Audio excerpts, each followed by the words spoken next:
This morning, Spokane firefighters have been on scene for hours working to put out a large warehouse fire. That fire started around 8 o'clock last night near the intersection of East Riverside Avenue and North Madelia Street, just east of downtown. Firefighters stayed on scene all night, putting out small fires and making sure that it didn't spread to any other buildings. Crime 2's Christian Garza live there this morning for us. Christian, you've been there all morning long, kind of watching this kind of continue to unfold this morning. Are you still seeing some of those hot spots behind you? Good morning. Yeah, good morning, Tim and Nicole. We are definitely still seeing some of the aftermath from those hot spots. Now, if you actually want to take a look real quick here in this, what used to be garage doors, you can still see that there are still some flames there, but really it's some isolated areas here within the property. Now, obviously the property as a whole was destroyed by this fire. Half of the wall of this front building, or the wall of the front of the building rather, is completely destroyed. All the debris here on Riverside as well. There's glass, there's concrete, there's trees and power lines, and there are so many different crews here on scene as of right now as well. As the sun came up, more crews started to arrive, like a Vista, other fire department fire trucks and stuff like that. There is only one trailer actively kind of working on the fire at this moment, but another truck is arriving here on scene as well. We're going to pan over real quick so you guys can take a look at that. But the city has definitely blocked off the roads here. We saw some city officials putting up some barricades and stuff like that for people to stay clear of the area, because this is still very much an active scene here.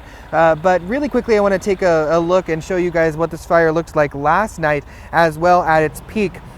So really, we can show you how we got to this point.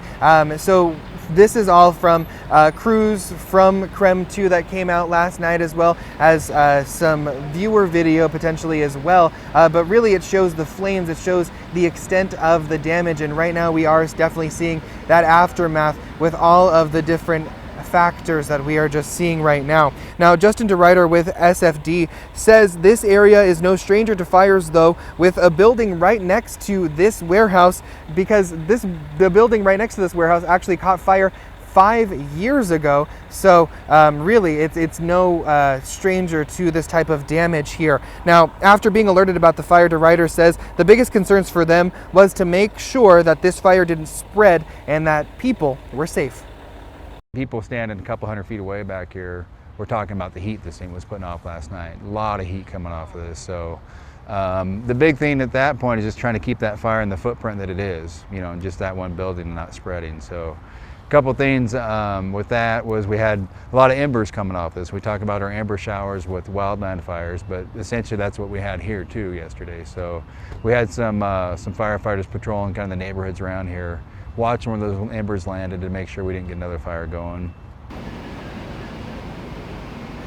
Now, as I'm looking at it right now, there's about 1, 2, 3, 4, 5, 6. I'm seeing 7 different firefighters and crews from the fire department, as well as investigators who are out here taking pictures of the damage and trying to get a glimpse and a grasp as to what happened, because the cause of the fire is still being investigated. But you know, they were telling me actually this morning, the fire crews, that this area right now is in a collapse hazard. So obviously with the front of this building coming down, they're thinking that it's going to be that same kind of issue for the rest of the building as well. So they are being pretty cautious about who gets in and who gets out, but they are monitoring the hotspots right now. We will be giving you live updates throughout the shows later on tonight as well. But as of right now, this is what the aftermath is looking like here in East Central.